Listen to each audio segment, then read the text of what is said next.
Sebelum melanjutkan ke ceritanya, perlu kalian ketahui bahwa kultivasi di tanah roh iblis diukur dari seberapa banyak mereka mampu menyerap kekuatan energi iblis. Harus dikatakan bahwa 3 bintang sama dengan 1 peringkat. 3 peringkat setara dengan Foundation Establishment. 30 peringkat setara dengan formasi inti. 300 peringkat setara dengan Nation Soul. 3.000 peringkat setara dengan formasi jiwa. 30.000 peringkat setara dengan transformasi jiwa. Dan 300.000 peringkat setara dengan Ascendant. Lanjut ke ceritanya. Setelah Wang Lin berencana untuk mengajari desa Oyanghua metode bendera jiwa dan selesai menyiapkan batu giok, Wang Lin menyebarkan akal ilahinya untuk mengamati seluruh lembah serta penduduknya. Wang Lin menyadari mereka memiliki bakat meski tidak ada energi spiritual surgawi. Ada energi spiritual iblis yang bisa dimanfaatkan mengelola bendera jiwa. Saat itu ia menemukan Oyanghua yang sedang merencanakan serangan ke desa lain. Wang Lin memanggilnya lewat akal ilahinya. Oyanghua terkejut, ia segera bergegas datang. Setelah itu, Wang Lin memberikan 2 keping batu giok kepadanya. Namun Oyanghua tidak tahu cara melihat isinya. Wang Lin memberitahunya tempelkan batu giok di dahi, lalu bayangkan ke dalamnya. Oyanghua mencoba dengan duduk bersila mengikuti instruksi Wang Lin. Meski sudah berusaha, ia tetap tidak bisa melihat isi dari batu giok tersebut. Wang Lin sebenarnya tahu kalau Oyanghua pernah belajar di kota iblis kuno, namun karena energi spiritual iblisnya hanya 1 peringkat, dia tidak bisa tinggal di sana. Oyanghua memang memiliki sedikit aura iblis dalam tubuhnya, tapi semua meridiannya tersumbat, sehingga pergerakan auranya sangat lemah dan terbatas. Namun aura itu masih berguna untuk mengendalikan formasi di lembah dan menciptakan tubuh palsu. Wang Lin membuka matanya, lalu dengan 2 jarinya ia menunjuk ke dantian Oyanghua. Seketika Oyanghua menjerit kesakitan, keringat bercucuran, tubuhnya bergetar hebat. Setiap gerakan jari Wang Lin seolah memaksa meridian yang tersumbat untuk terbuka. Rasa sakitnya nyaris membuatnya pingsan, namun ia bertahan karena tahu Wang Lin tidak berniat membunuhnya. Akhirnya ketika Wang Lin mengangkat jarinya hingga ke dahi, Oyanghua pingsan. Beberapa jam kemudian ia terbangun, ia merasa seperti terlahir kembali, merasakan bahwa ia telah menembus 2 bintang. Dengan penuh hormat, ia berlutut 3 kali di hadapan Wang Lin. Wang Lin lalu menyuruhnya memeriksa batu giok iblis. Oyanghua berhasil melihat nyanyian di dalamnya dan Wang Lin menjelaskan itu adalah mantra pemurnian jiwa. Ia memerintahkan Oyanghua untuk mempelajarinya dan kemudian mengajarkannya kepada seluruh penduduk desa. 3 bulan pun berlalu. Oyanghua berlatih dengan rajin, begitu pula para pria desa di bawah bimbingannya. Meski kemajuan mereka berbeda-beda, semuanya berhasil mempelajari bagian dari mantra pemurnian jiwa, sementara rasa hormat mereka pada Wang Lin semakin dalam. Wang Lin menghabiskan 3 bulan untuk meneliti 2 kristal iblis hingga berhasil menggabungkannya menjadi 1. Kristal itu menyimpan energi iblis peringkat 3. Setelah menyerap energi iblis, energi itu menyebar ke seluruh tubuhnya, mengubah auranya menjadi jahat dan menakutkan, meski kekuatannya hanya setara tahap Foundation Establishment. Ia kemudian menarik kembali energi itu ke dalam kristal, berganti dengan energi surgawi yang halus dan menyadari keunikan kekuatan iblis. Dalam kurun waktu itu, ia 3 kali keluar dari lembah untuk mengajarkan mantra pemurnian jiwa kepada penduduk. Rasa takut penduduk lenyap, berganti dengan hormat. Setiap kali Wang Lin mereka segera memberi salam. Selain Oyanghua yang cepat maju, perhatian Wang Lin juga tertuju pada seorang pemuda yang bernama 13. Kita sebut saja Shisan. Jadi Shisan ini orang pertama kali yang ditemui Wang Lin di tanah roh iblis dan menuntunnya ke lembah. Bakatnya luar biasa, dalam 3 bulan ia sudah mencapai tahap ketiga, sanggup membentuk bendera jiwa sendiri. Wang Lin telah mengajarkan Oyanghua cara membuat bendera jiwa. Namun, karena tanah roh iblis kekurangan bahan. Setelah memikirkan solusi, ia berhasil merancang bendera jiwa pengganti dari pohon baja, kulit binatang buas, dan segel tertentu. Bendera ini hanya bisa menampung hingga 10 jiwa, artinya batasnya adalah bendera 10 jiwa. Walau kekuatannya hanya setengah dari bendera 100 jiwa, jumlahnya memberi keuntungan. Seperti biasa, Wang Lin menyembunyikan cacat fatal di dalam rancangannya. Setelah menuliskan metode bendera jiwa baru di sebuah batu giok, Wang Lin memanggil Oyanghua dan pemuda bernama Shisan. Shisan memiliki bakat luar biasa dalam mantra sekte pemurnian jiwa, bahkan lebih menonjol daripada Oyanghua. Dalam 3 bulan saja, ia sudah mencapai tahap ketiga, yaitu tahap penciptaan bendera jiwa. Wang Lin yang kini jelas diakui sebagai penguasa sejati desa, merasa puas dengan kemajuan itu. Setelah mendengar laporan Oyanghua bahwa 27 pria di desa telah mulai menanamkan mantra iblis, Selain Shisan, sebagian besar masih terjebak di tahap pertama. Bahkan ada 6 orang yang belum berhasil mencapai tahap itu. Wang Lin memberi Shisan batu giok berisi metode baru pembuatan bendera jiwa. Shisan dengan gembira menekankan giok itu ke dahinya. Tubuhnya bergetar saat memahami isinya. Ia segera bersujud 3 kali di hadapan Wang Lin. Dengan mata terpejam, Wang Lin hanya berkata, "Fokuslah membuat bendera jiwa." Shisan pun mengangguk hormat sebelum pergi. Sementara itu, Ouyang Hua melirik Wang Lin, lalu batu giok di tanah. Tanpa izin, ia tak berani menyentuhnya. Wang Lin berkata tenang, "Ambil dan lihat. Kau sudah mencapai tahap ketiga. Jika berhasil membuatnya, kekuatanmu akan meningkat pesat ketika menyegel fragmen jiwa." Mendengar itu, Ouyang Hua segera menempelkan batu giok ke dahinya, lalu berkata hormat, "Junior akan mencari bahan untuk membuatnya. Yang mulia surgawi, begitu aku dan Shisan selesai membuat bendera jiwa, aku berniat menyerang gua berjarak 500 km. Ada suku lain di sana dengan puluhan orang." Wang Lin hanya menjawab, "Lakukan sesukamu." Ouyang Hua mengangguk lalu pergi. Sebulan kemudian kabar serangan menyebar ke seluruh desa. Para pria giat melatih mantra pemurnian jiwa, sementara Shisan dan beberapa orang lainnya mengumpulkan bahan. Setelah 3 kali gagal, Shisan akhirnya berhasil membuat bendera jiwa 7 inci, memicu kegemparan. Ketika ditanya kapan akan menangkap fragmen jiwa, Shisan menjawab, "Siapa bilang aku belum menyegel fragmen jiwa, lihat baik-baik." Ia membentuk segel tangan, energi iblis hijau menyelimuti jarinya. Seketika asap hitam keluar dan berubah menjadi singa bersayap yang meraung keras, menghantam dinding batu tanpa luka sedikit pun. Suara kagum terdengar di seluruh lembah. Ouyang Hua hanya terkejut sementara Shisan berdiri dengan bangga. Singa itu sebenarnya jiwa binatang sekarat yang ia temukan di hutan dengan nekat. Ia memurnikannya berkali-kali hingga berhasil disegel ke dalam bendera jiwa. Shisan lalu mengibaskan bendera jiwanya dan berteriak, "Kembali!" Namun fragmen jiwa singa hanya menatapnya dengan ganas, lalu menerkam langsung ke arahnya. Ekspresi Shisan berubah pucat. Ia berteriak panik, "Kembali!" Tetapi jiwa singa mengabaikan perintahnya. Para penduduk desa berhamburan sementara Ouyang Hua maju dengan bendera 3 inci di tangannya. Seekor burung kecil hijau muncul untuk menghalangi, tapi raungan singa membuatnya melemah. Dalam sekejap, singa sudah di hadapan Shisan yang hendak melahapnya. Di tengah ketakutan itu, suara dingin Wang Lin terdengar dari lembah. Mendengar itu, Shisan berteriak meminta untuk diselamatkan. Sedangkan jiwa singa ia ketakutan hingga ia meraung dan berbalik melarikan diri. Saat itu Wang Lin keluar dari lembah. Dengan satu langkah, menekan jiwa singa hingga tak mampu bergerak, membuatnya langsung berlutut dan ketakutan sebenarnya. Alasan jiwa singa begitu takut adalah karena Wang Lin telah meninggalkan cacat fatal dalam mantra bendera jiwa.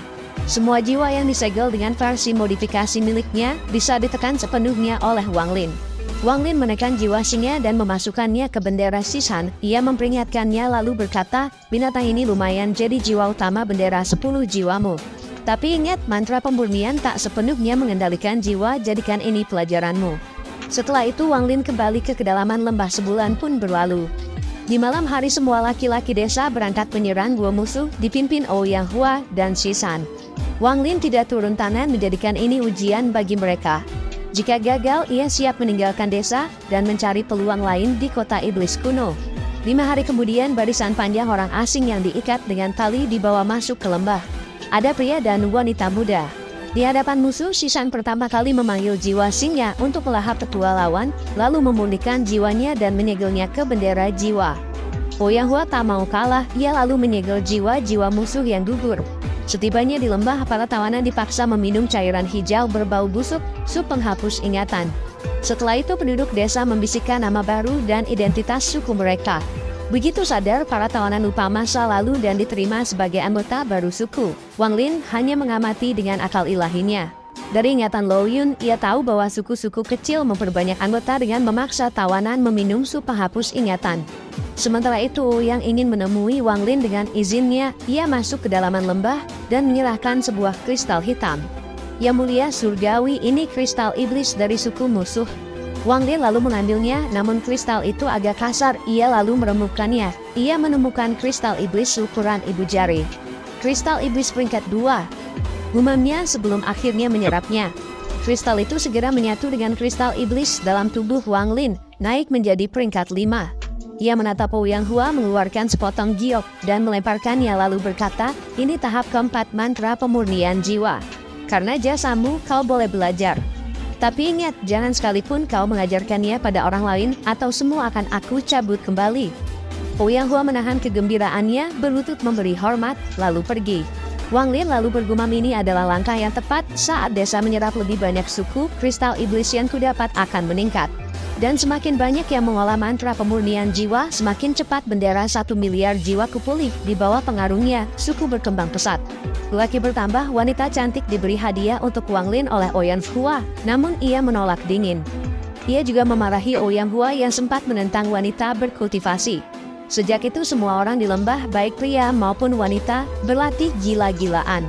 Suasana lembah berubah dari desa sederhana, kini menyerupai sekte pemurnian jiwa. Bagi Wang Lin, ramuan itu tak ada nilainya, jauh lebih lemah dibandingkan sebuah mantra. Bahkan bagi kultivator sejati, efeknya nyaris tidak ada. Setengah tahun pun berlalu. Selama ini para penduduk desa keluar berburu jiwa dan binatang buas untuk memperbaiki bendera jiwa mereka. Selain sisa 4 orang lain berhasil mencapai tahap ketiga dan membutuhkan bendera jiwa sendiri. Aturan Wang Lin kini sudah jelas bagi semua, untuk mendapatkan nyanyian tahap keempat ke atas, mereka harus meraih prestasi. Caranya ada 3: menyerahkan kristal iblis, menemukan petunjuk orang asing, atau membuat 10 bendera jiwa dengan minimal 4 jiwa utama. Hanya Ouyang Hua yang berhasil mencapai syarat ini, bahkan Si Shan baru memperbaiki 7 bendera dengan 2 jiwa utama. Dorongan untuk menyerang suku lain pun semakin kuat, sebab hanya dengan perang mereka bisa memperoleh kristal iblis jiwa utama dan fragmen jiwa. Kata-kata Ouyang Hua terbukti benar. Setiap 5.000 tahun, kedatangan orang asing memang membawa pertumpahan darah. Akibat pengaruh Wang Lin, desa yang dulu tenang kini berubah agresif, haus perang, dan mulai meniru hukum rimba tanah roh iblis. Akhirnya seruan perang dikabulkan penduduk, baik pria maupun wanita, dibagi menjadi 3 kelompok untuk menyerang 3 suku berbeda demi merebut sumber daya. Tak ada yang menyadari kekuatan baru sedang tumbuh diam-diam di sudut gurun ini. Orang asing pun tak pernah menghiraukan suku kecil seperti itu, sibuk mengejar prestasi, iblis kuno, dan peperangan besar yang akan berlangsung ratusan tahun. Penduduk desa sudah bersiap menghadapi serangan. Ouyang Hua memimpin pasukan pertama, Si Shan memimpin pasukan kedua, dan pasukan ketiga dipimpin penduduk lain tahap ketiga. Setengah bulan kemudian, hanya tim Si Shan yang tak kembali. Hasil kelompok lain cukup besar meski ada korban, tapi ketidakhadiran Si Shan membuat hati semua orang gelisah. 3 hari kemudian, seekor binatang jiwa singa bersayap yang hampir hancur muncul membawa tubuh Si Shan yang penuh luka. Penduduk buru-buru memberi makan fragmen jiwa untuk menahan kehancurannya, namun singa Si Shan tetap mau runtuh. Akan tetapi Wang Lin datang lalu memperbaiki jiwa singa itu. Bintik hitam singa terkondensasi kembali, lalu ia terbang ke arah Wang Lin dan berubah menjadi tanda di jarinya. Semua orang memberi hormat kepada Wang Lin. Wang Lin kemudian memeriksa tubuh Si Shan. Tubuhnya dipenuhi garis merah. Dengan satu sentuhan, garis merah itu melawan, tapi Wang Lin menariknya keluar dan menghancurkannya menjadi debu. Wajah Si Shan sedikit membaik meski meridiannya hancur, bendera jiwanya dicuri, dan 3 bintang energi iblisnya lenyap. Jelas, musuh sengaja membiarkannya hidup sebagai tantangan. Dengan seuntai energi iblis, Wang Lin membangunkan Si Shan yang sangat lemah. Ia lalu berkata, "Dalam perjalanan pulang kami disergap suku besar. Seorang pria berjubah putih merampas bendera jiwaku dan menanam iblis ke tubuhku. Dia meninggalkan pesan, jika ingin bendera itu kembali, temukan dia." Usai mengatakan itu, Si Shan pingsan lagi. Mendengarkan itu, Wang Lin menyuruh membawa Si Shan beristirahat sebelum akhirnya pergi dari lembah.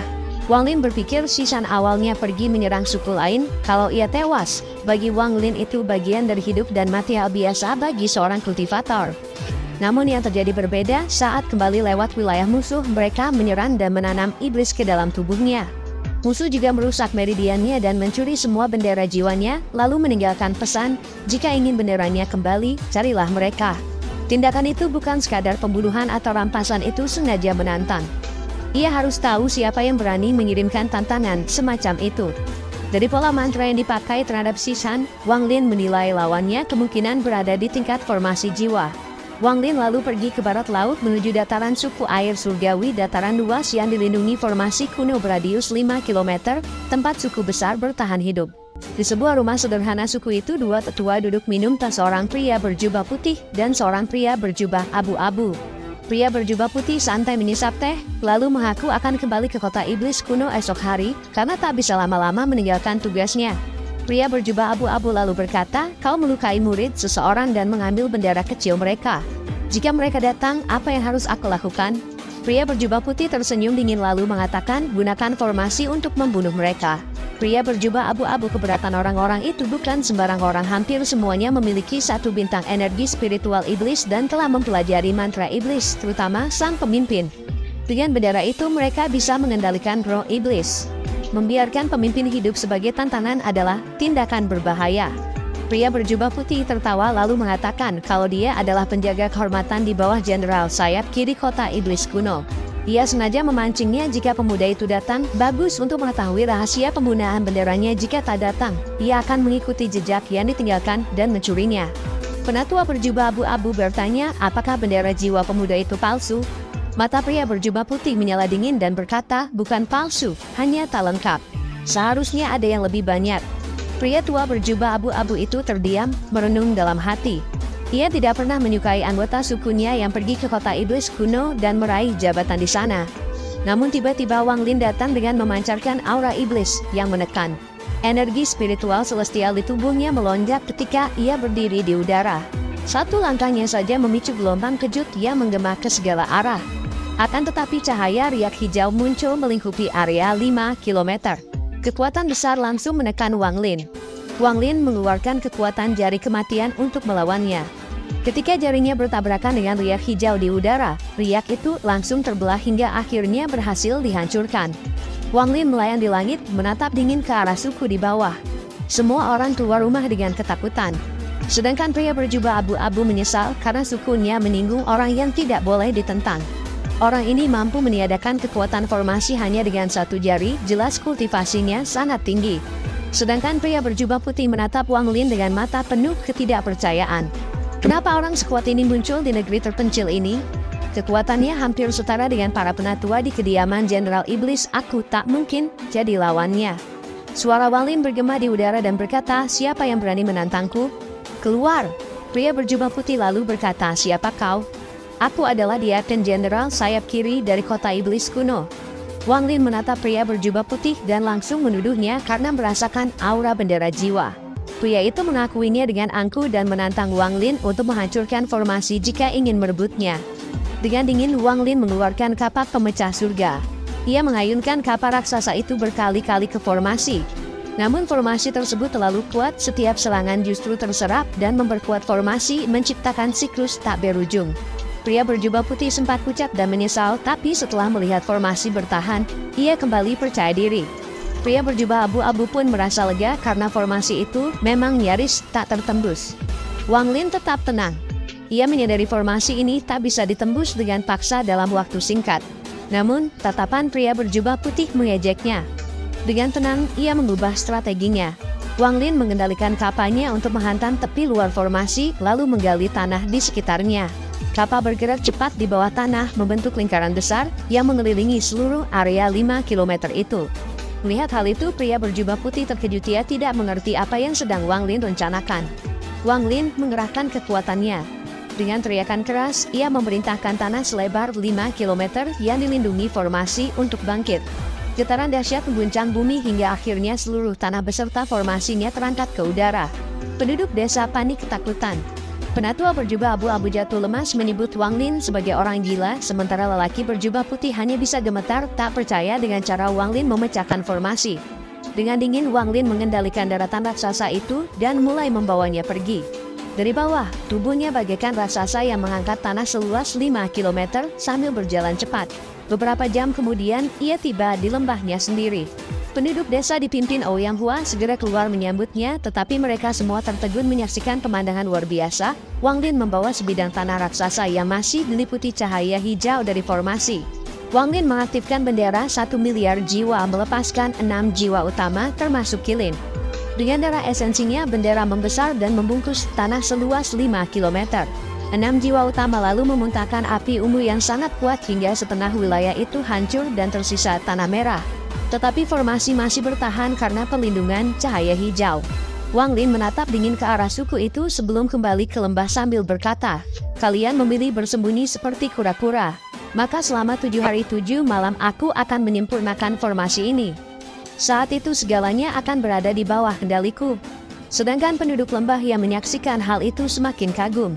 Rasa hormat mereka pada Wang Lin mencapai puncaknya, bahkan anak-anak menganggapnya sebagai dewa. Setelah itu Wang Lin meminta Ouyang Hua membawa Shishan. Meski tubuhnya sudah sedikit membaik, tapi meridiannya hancur sehingga dia tidak bisa menyerap energi iblis dan mustahil berkultivasi. Satu-satunya cara adalah dengan pil surga, sesuatu yang Wang Lin yang tidak miliki. Wang Lin sempat berpikir untuk mengajarkan Shishan metode kultivasi dewa kuno yang berfokus pada tubuh fisik sebagai langit dan bumi. Jika berhasil, Shishan bisa berubah dari sampah menjadi kuat. Namun risikonya sangat besar, jika gagal, tubuhnya akan hancur dan ia akan mati. Selain itu, Wang Lin masih ragu apakah metode dewa kuno bisa beradaptasi dengan energi iblis yang ada di tanah ini. Akhirnya Wang Lin hanya mencoba menyalurkan energi spiritual iblis ke tubuh Shishan. Namun ketika sadar, Shishan justru merasa dirinya bahkan lebih lemah daripada sebelumnya. Dengan hati penuh kesedihan, ia hanya bisa berlutut dan membungkuk 3 kali pada Wang Lin sebelum pergi. Wang Lin hanya bisa menghela napas karena tahu sebenarnya Shishan memiliki bakat luar biasa, hanya saja tubuhnya sudah rusak parah. Di rumahnya Shishan duduk bersilat sambil berusaha keras berlatih mantra pemurnian jiwa. Meskipun tubuhnya tidak mampu menahan rasa sakit hebat, ia tetap berulang kali mencoba hingga pingsan dengan tubuh penuh keringat dan darah. Meski begitu, Shishan tidak pernah menyerah. Sementara itu di luar lembah, api ungu yang digunakan Wang Lin untuk menyempurnakan formasi semakin membesar. Cahaya hijau pelindung yang melindungi lembah mulai melemah, membuat para penduduk dipenuhi rasa putus asa. Seorang penatua berjubah abu-abu menegur penatua berjubah putih, menuduhnya sebagai penyebab bencana yang kini mengancam seluruh suku. Para penatua lembah panik karena formasi pelindung hampir hancur oleh api ungu Wang Lin. Penatua berjubah abu-abu menekan penatua berjubah putih agar bertanggung jawab sebab dialah yang mengirimkan tantangan pada Wang Lin.